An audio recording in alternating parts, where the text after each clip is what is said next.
এই কাজ থেকে শুরু হচ্ছে বিধানসভার বিশেষ অধিবেশন এবং ভিন রাজ্যে বাঙালিদের উপর হেনস্থার প্রতিবাদ উঠে আসবে।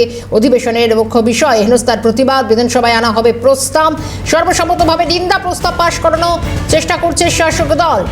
প্রস্তাব পাশ করাতে চাইছে শাসক দল। 1 সেপ্টেম্বর অর্থাৎ আজ থেকেই বিধানসভায় স্বল্পকালীন এই অধিবেশন চলবে 4 সেপ্টেম্বর পর্যন্ত। বিধানসভায় 2 দিন ধরে প্রস্তাবের উপর হবে আলোচনা। 2 সেপ্টেম্বর এবং 4 সেপ্টেম্বর আলোচনায় মূলত বিধানসভার অধিবেশন থাকছে। আজ থেকে শুরু হচ্ছে বিধানসভার বিশেষ অধিবেশন, চলবে 4 সেপ্টেম্বর পর্যন্ত। বিশেষ করে সর্বসম্মতভাবে নিন্দা প্রস্তাব পাশ করাতে চাইছে শাসক দল। ভিন রাজ্যে বাঙালিদের উপর হেনস্থার প্রতিবাদ এবং সেই প্রতিবাদে সর্বসম্মতভাবে নিন্দা প্রস্তাব পাশ করতে চাইছে শাসক দল। আজ থেকে শুরু বিধানসভার বিশেষ অধিবেশন। 1 সেপ্টেম্বর থেকে বিধানসভায় এই স্বল্পকালীন অধিবেশন অর্থাৎ আজ থেকে এই অধিবেশন বসছে।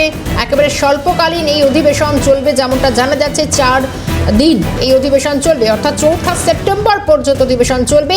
এবং গত কয়েকদিন ধরে যেহেতু বিশেষ করে বিজেপি শাসিত রাজ্যে একাধিক ভিন রাজ্যে বাংলা বলায় তাদেরকে আটক করা হচ্ছে, কখনো বা আটকে রাখা হচ্ছে এবং তাদের নানাভাবে বাংলা বলায় হেনস্থার শিকার হতে হচ্ছে এবং ভিন রাজ্যে বাঙালিদের উপর হেনস্থার ঘটনার প্রতিবাদ উঠে আসছে।